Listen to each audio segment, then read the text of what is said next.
খালি পেটে গরম জল খাওয়ার অভ্যাসটা আছে, এটা কিন্তু তোমরা অনেকেই জানো।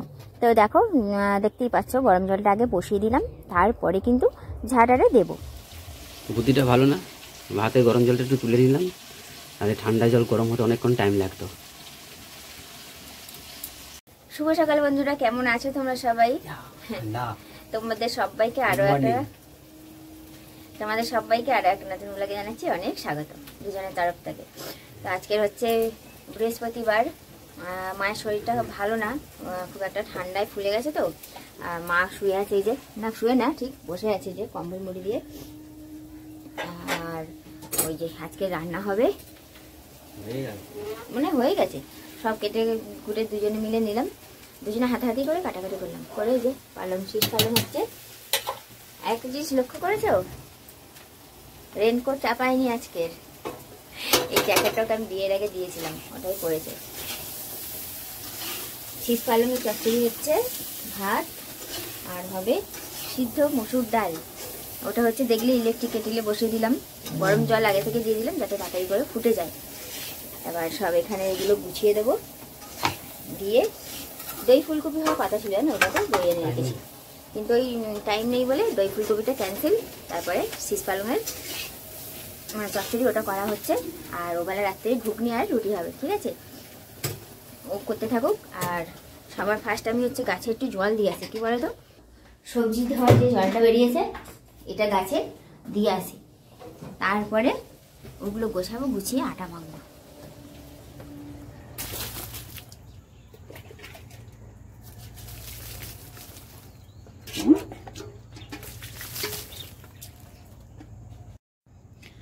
পুরো দেখো একদম ফুলে ভরে গেছে, কি ভালো লাগে, বিশেষ করে ওইখানটা অনেক ফুল ফুটেছে। চলো ঘরে যাই এবারে। চারিদিকে এখনো কুয়াশা, আজকে রোদ্দুর উঠলো না, আর কালকে তো বৃষ্টি হয়েছিল গতকাল রাতে সন্ধ্যেবেলার দিক থেকে। কি গো, ডালটা ফুটে এসেছে তো? হ্যাঁ, টঙ্কা নিয়ে নিয়েছি, কি বলো তো, কি বারটায়, রবিবারে, তো রবিবারে না 23 তারিখ, 23 হচ্ছে আজকের, হচ্ছে 25 তারিখ, 23 তারিখ পরশু দিন হচ্ছে আমার বাপের বাড়ি গেছিলাম। কোনো ব্লগ করিনি জানো তো, যেহেতু অনেকগুলো ব্লগ স্টকে ছিল, তো ওই জন্য আর নতুন করে কোনো ব্লগ বানাইনি। বাপের বাড়ি যাওয়ার সময় দাদুর কাছ থেকে লাউ আর লাউ শাক নিয়ে গেছিলাম, ওই টাকা দিতে এসছে। দাদু না তোমার টঙ্কা, ঠিক আছে?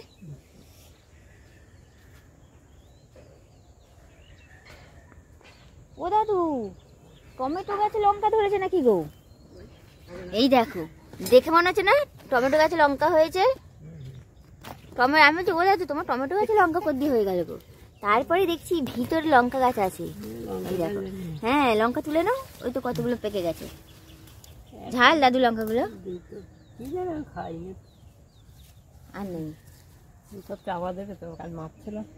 এখন ঢের দেরি, সবে মাপতে এসছে, দাঁড়াও তো। হ্যাঁ, তুমি আগে থেকে পটাপট তুলে নিও না। দেখো দাদুর বাঁধাকপি, কি গো দাদু, ওলকপিগুলো তুলবে না? পুরো তো ফেটে একদম চারচালা হয়ে গেছে, তুলে খেয়ে নাও, এত কষ্ট করে চাষ করছো, নষ্ট হয়ে যাবে।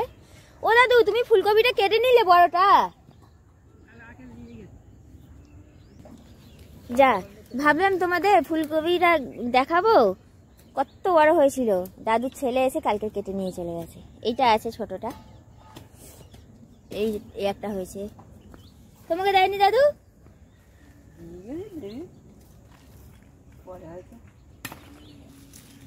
কত সুন্দর হয়েছে না ওলকপিটা। পাতা খায় নাকি দাদু?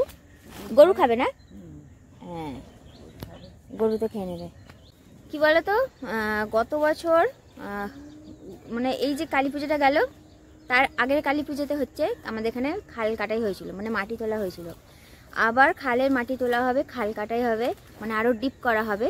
ওই জন্য কালকে সার্ভে করতে এসেছিল। আর যেহেতু খালের ধারে দাদু চাষ করেছে, তো ওই জন্য ভয়ে সব তুলে নিচ্ছে আগে থেকে।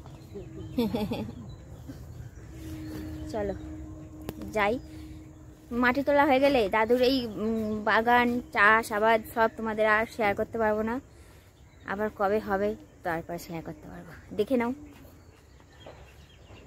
এই খাল যদি কাটাই হয় না, আরও একটা সমস্যা আমাদের, একদম খাল পাড়ে বাড়ি তো, মাটি তুললে না এই উঁচু হয়ে যাবে। মানে এই যে মাটিটা দেখছো এইটা অনেক উঁচু ছিল, মানে বাবা কেটে কেটে এই দিক ওই দিক করেছে, তারপরে আমরা হাঁটতে হাঁটতে হাঁটতে হাঁটতে ধরো এতটা ছিল, মানে এতটা বসেছে। এটা মানে বোঝানোর জন্য বলছি, বুঝলে? যখন মাটি ফেলেছিল না এতটা উঁচু ছিল, বিশ্বাস করো, এই হাইটে বসতে বসতে এতটা নিচেতে গেছে। এর উপরে যদি আবার মাটি ফেলে, মানে তখন ঘর নিচু হয়ে যাবে আর উঠোন উঁচু হয়ে যাবে। একটুখানি বৃষ্টি হলেই তখন ঘরে জল ঢুকে যাবে, মহা সমস্যা। এরকমভাবে যদি প্রত্যেক বছর মাটি তোলে, খুব বড় বড় সমস্যায় দাঁড়িয়ে পড়বো।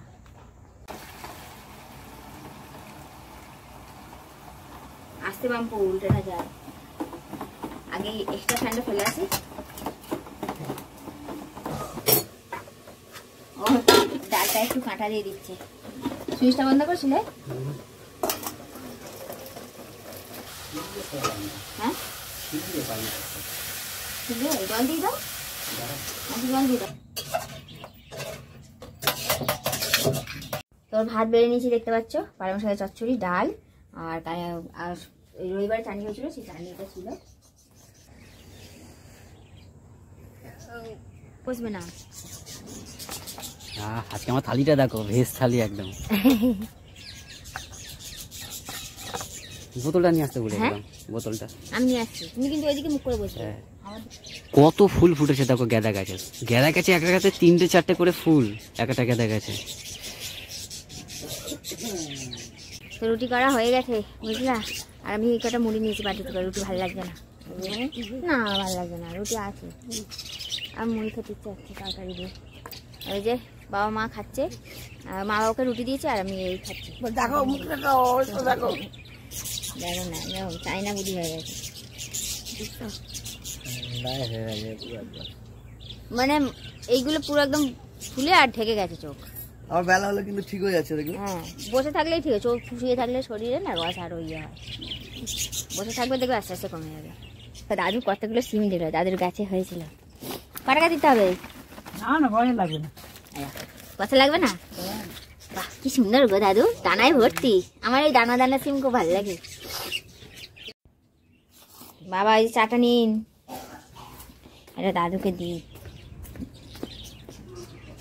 দাদু হাত ধোয়া না জল দেবো?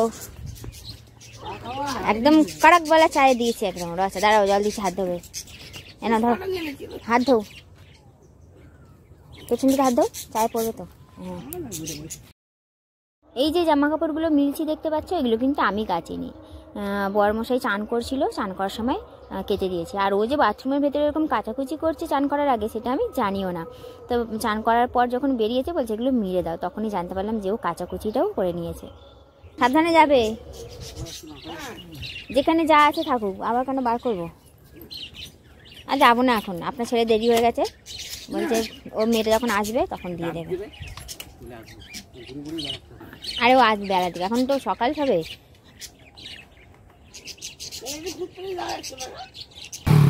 টাটা। হ্যাঁ টাটা।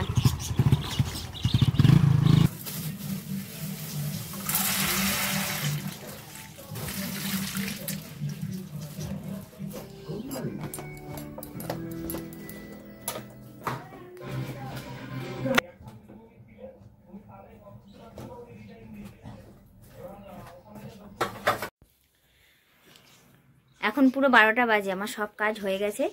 আর ওই যে তোমাদের সকালে বললাম না মায়ের শরীর খারাপ, তো দম লেগে যাচ্ছে, বুঝলে তো, মানে একটুতেই ফুলে তো গেছেই, মানে দমটাও লেগে যাচ্ছে। আর অন্য হচ্ছে আমাদের পাড়ার যে ডাক্তার, মানে কাছাকাছি যে ডাক্তারবাবু বসেন, গত বছর না তার আগের বছর মা ওনাকে দেখিয়েছিল, ওনার ওষুধ খুব ভালো শ্যুট করেছিল।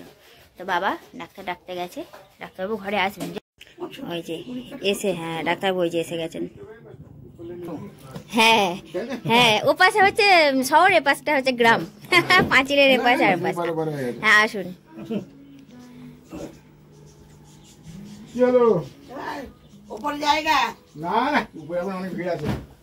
ভিড় আছে বলুন ওপরে? হ্যাঁ শুধু ওপরে যাওয়ার তারা, দেখুন না, শুধু ওপরে যাবো।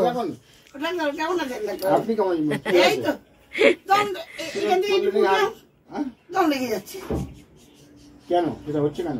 কবে থেকে এটা প্রায় 1 সপ্তাহ ধরে জন্য বেশি হচ্ছে।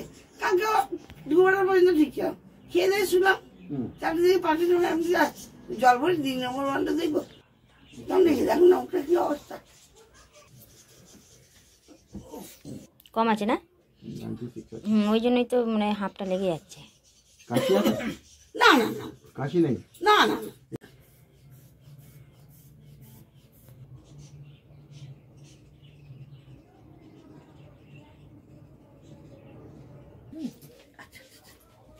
চলুন আপনি নাহলে আপনি ডাক্তারবাবু চলে গেলেন, বাবা ওনার সঙ্গেই গেলেন, মানে প্রেসক্রিপশনটা নিয়ে যেতে বললো, কিছু ওষুধ লিখে দেবেন হয়তো, আর ওনার কাছেই তো ওষুধ থাকে চেম্বারে, ওষুধ দেবে, বাবা গেল ওনার সঙ্গে। আর বলে গেল যে ডাক্তারবাবু যে 5 দিনে ওষুধ দিচ্ছি, ওটা খান, আশা করছি ঠিক হয়ে যাবে। তারপরে যদি না কমে বা কিছু, তারপরে উনি আরেকবার ঘরে এসে দেখে যাবেন বা তখন অন্য কোনো ট্রিটমেন্ট করবে। Hello everyone, good evening. সেই সকালের বাসন কুসন মাজার পর থেকে আর কোনো কিছু আমি তোমাদের সঙ্গে শেয়ার করিনি, কারণ তার মতন আর ক্ষমতা ছিল না আমার। সব তো কাজ হয়ে গেছিলো, করার মতন কিছু না, শুধু পেট পুজোটাই বাকি ছিল, সেটাও করতে পারিনি। এই কম্বল এখনও রাখা আছে, দেখতে পাচ্ছ, শুয়েই ছিলাম আমি। মানে হঠাৎ করে এত পেটে ব্যথা করছিল গ্যাসের জন্য, পেট পুরো ফুলে গেছিলো, মানে উঠবো মানে উঠে খাবো সেটুকু ক্ষমতা করায়নি, খাইও নি পর্যন্ত।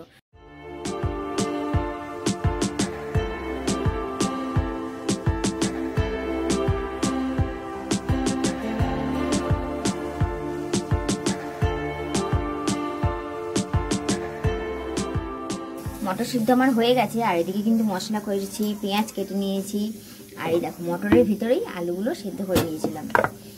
আর এই কটা মটর না নিয়েছি, আমার এরকম মটর সেদ্ধ খেতে খুব ভালো লাগে। মটর সিদ্ধ খাবো আর আটা মাখবো।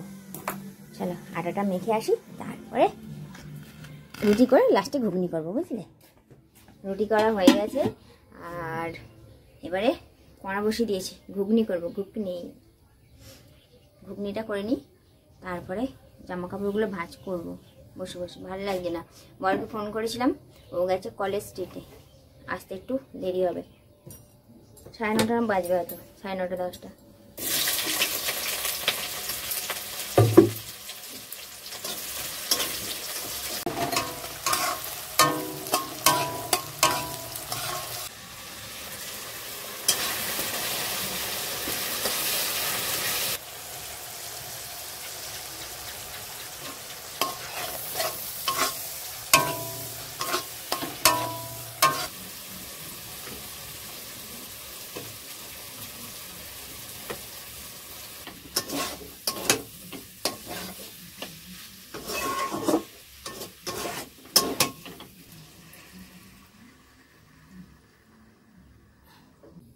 জল ঢেলে দিয়েছি, এবার শুধু ফুটুক, তারপরে ধনে পাতা দেবো, বুঝলে? তো ওইদিকে ঘুগনিতে কিন্তু জল ঢেলে দিয়ে চলে এসেছি, ঘুগনিটা যতক্ষণ ফুটবে ততক্ষণ এইদিকে জামা কাপড়গুলো ভাঁজ করে নিই, কারণ বরমশাই আসলে কিন্তু মেয়েটাকে আবার দেখতে যেতে হবে। এখন সময় হচ্ছে 9:10, ও এই মাত্র কাছ থেকে এলো, এসেই এবার বলছে চলো মেয়েটাকে দেখে আসি।